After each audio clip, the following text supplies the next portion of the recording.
নমস্কার, আমি সঞ্জীব। কথা দিয়েছিলাম ব্যারাকপুরের ভিডিওর পর একটি ভিডিও আনব, যে ভিডিওতে থাকবে ইস্ট ইন্ডিয়া কোম্পানির প্রথম পাবলিক অফিস আর লেডি ক্যানিংয়ের সমাধির শ্বেতপাথরের কভার কোথায় আছে। হ্যাঁ, এটা হচ্ছে একটা সূত্র। আসল বিষয়টায় যাই, একটা ছবি আঁকি কথা দিয়ে। দেখুন, শোভাবাজার রাজবাড়ির রাজা মহারাজা নবকৃষ্ণদেব জমি দিচ্ছেন।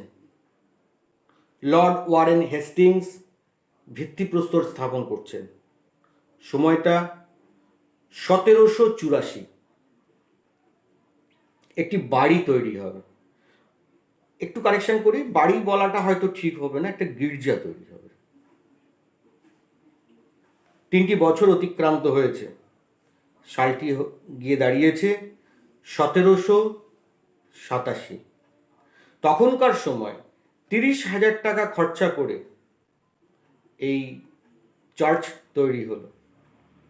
এই চার্চের ভেতরেই রয়েছে ইস্ট ইন্ডিয়া কোম্পানির প্রথম পাবলিক অফিস, যেখানে বসে ওয়ারেন হেস্টিংস তার কাজ করছেন এবং ইস্ট ইন্ডিয়া কোম্পানির কাজ পরিচালনা করছেন।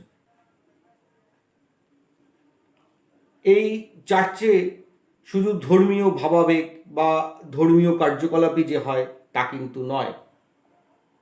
এই চার্চকে কেন্দ্র করে অনেকগুলো ইতিহাস, অনেকগুলো বিদেশি কালচার আষ্টে পৃষ্ঠে জড়িয়ে রয়েছে। এই চার্চ কলকাতার আর 5টা চার্চের সাথে সম্পূর্ণ ভিন্ন এই অর্থে, এই চার্চ শুধু চার্চ নয়, এই চার্চ ইতিহাসের একটি উৎসস্থল বলা যেতে পারে। কারণ 1 নম্বর, এই চার্চের ভেতরে রয়েছে রহিলা ওয়ারের স্মারক, অন্ধকূপ হত্যার স্মারক, জপচার্ণকের সমাধি, আর যেটা রয়েছে সেটা হচ্ছে মন ছুঁয়ে যাওয়ার মতো জিনিস, যারা সুরের সাধনা করেন, যারা সুরপ্রেমী, পাইপ পিয়ানো। আমাদের বাঙালির মননে চিন্তনে যিনি পিয়ানোর নেশা ধরিয়েছিলেন আমাদের সেলুলয়েডের জগতে। একটি হিন্দি সিনেমাতে আমরা দেখেছি শাহরুখ খান পিয়ানো বাজিয়ে তার প্রেমিকাকে ইমপ্রেস করছেন, কিন্তু সেই পিয়ানো নয়, এই পিয়ানো টোটালি আলাদা। একাধিক পাইপের সংযোগস্থলকে কেন্দ্র করে তার থেকে বেরিয়ে আসা হাওয়াকে ভর করে তৈরি হচ্ছে সুর, আর সেটা এই চার্চেই পাওয়া যায়। প্রতি রোববার এই চার্চে এই পাইপ পিয়ানো বাজে।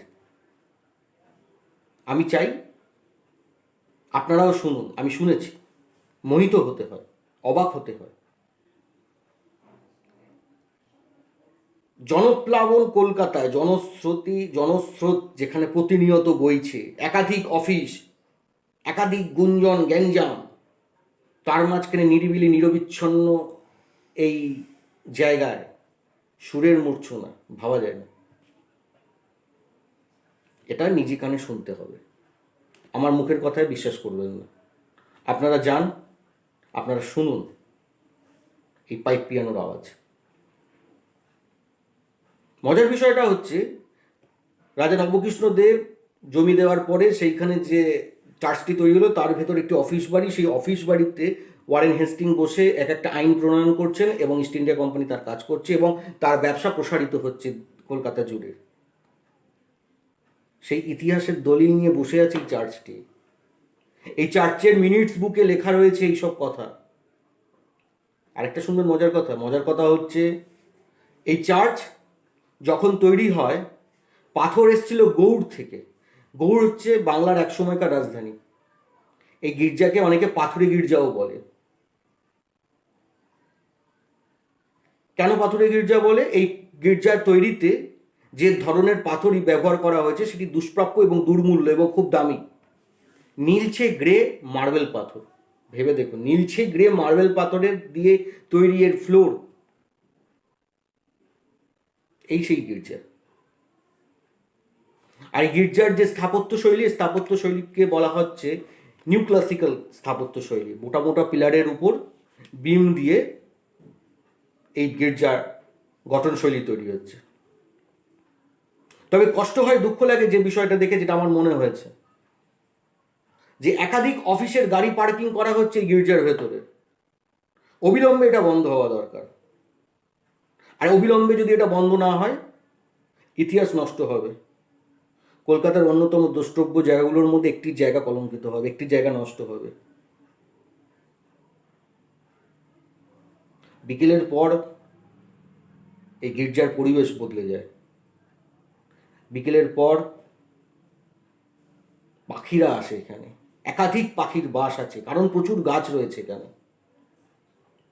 এই গির্জা একটা অন্য টাইপ, অন্য ধরন।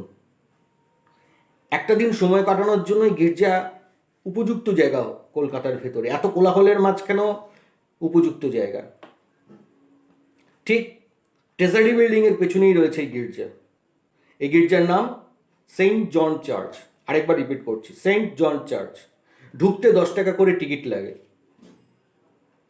এই গির্জা অনেক ইতিহাসকে বহন করছে, ইতিহাসের সঙ্গী। ইতিহাস জানতে হলে এই গির্জায় আসতেই হবে। আর এই গির্জার পেছনের দিকে, মানে উত্তর দিকের বারান্দাতে রাখা রয়েছে লেডি কেনিংয়ের সেই পাথরের নকশা করা কভারটি। আমি ছুঁয়ে দেখেছি, ছুঁয়ে শুধু দেখেছি নয়, ছুঁয়ে দেখার সাথে কম্পিত হয়েছে। কারণ লর্ড ক্যানিং ব্রিটিশ প্রশাসক, তার স্ত্রী লেডি ক্যানিং, তার সমাধি এটা, তার সমাধির কভার এটা। ব্যারাকপুরে যাকে দেখেছি স্ত্রীর সমাধির দিকে তাকিয়ে রয়েছেন, সেই সমাধির কভার কলকাতায় এসে রাখা রয়েছে। ছুঁয়ে দেখতে ইচ্ছা করবেই। এরকম পাথরের কারুকার্য করা কভার আমি অন্তত এখনো পর্যন্ত দেখিনি। সত্যি এটি অনির্বাচনীয়, ছুঁয়ে দেখার মতো।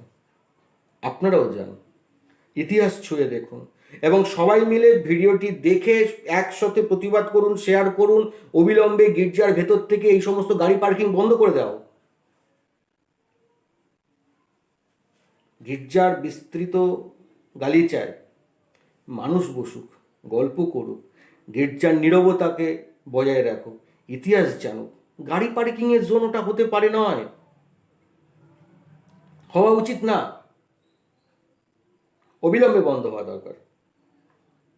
চলুন এবার গির্জার ভেতরে যাই, গিয়ে গির্জার ইতিহাস দেখি, ইস্ট ইন্ডিয়া কোম্পানির টেবিল ছুঁয়ে দেখি, ওয়ারেন হেস্টিংয়ের চেয়ার দেখি, তাদের ফেলে যাওয়া মিনিটস বুক খাতা দেখি। চলুন এবার গির্জার ভেতরে যাই।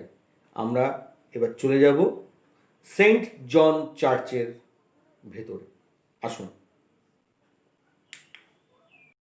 হেঁটে চলেছি শহর কলকাতার পাথুরে ট্রাম লাইন ধরে, হেস্টিং সাহেবের অফিসের, সেই ঐতিহাসিক ইস্ট ইন্ডিয়া কোম্পানির প্রথম পাবলিক অফিসের টেবিলে বসে আছি। এখানেই বসতেন হেস্টিং সাহেব।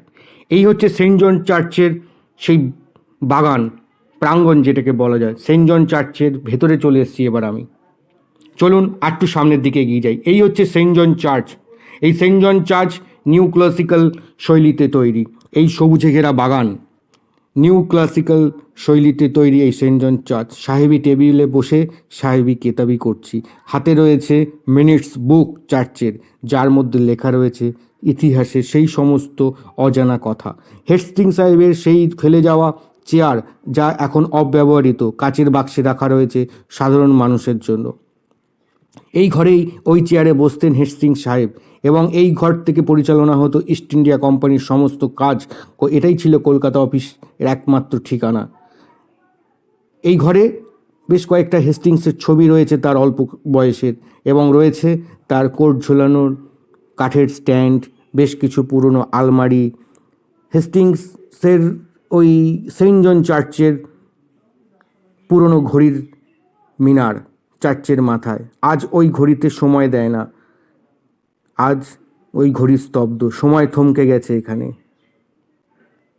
নিও ক্লাসিক্যাল শৈলীতে তৈরি বড় বড় পিলারের উপর দাঁড়িয়ে রয়েছে এই সেন্ট জন চার্চ। অভূতপূর্ব একটি জায়গা, কোলাহল গ্যাঞ্জামের মধ্যেও একটা নিরিবিলি আস্তানা কলকাতার মধ্যে, সবুজে ঘেরা একদম।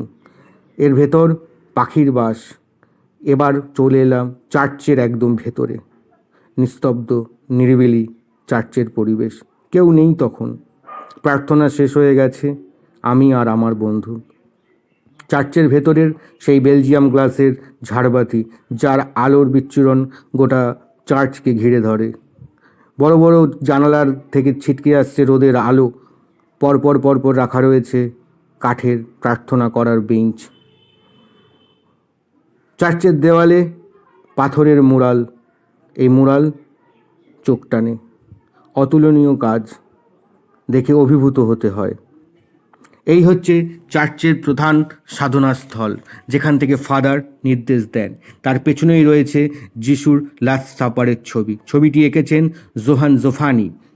এই সেই জায়গা যেখানে দাঁড়িয়ে খ্রিস্টান সম্প্রদায়ের মানুষ তার অপরাধের বোধ স্বীকার করেন। পাইপ পিয়ানো, ঐতিহাসিক পাইপ পিয়ানো। এই পাইপ পিয়ানো তৈরি হয়েছিল ইংল্যান্ডে।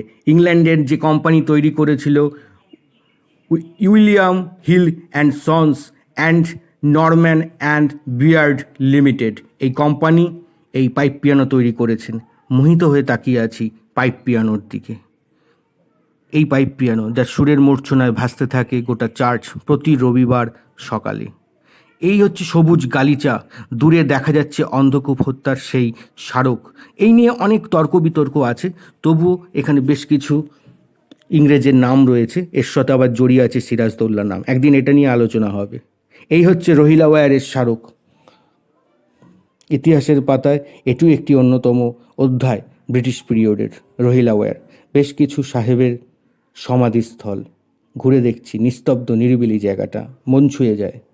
বাইরের কোলাহল নেই, চিৎকার নেই, আছে শুধু নীরবতা। বিকেলের পরন্ত রোদ আমাকে স্পর্শ করেছে। আমি দাঁড়িয়ে আছি জব চার্নকের সমাধির কাছে, এগিয়ে যাচ্ছি তার দিকে। কলকাতার পিতা তিনি, জব চার্নক।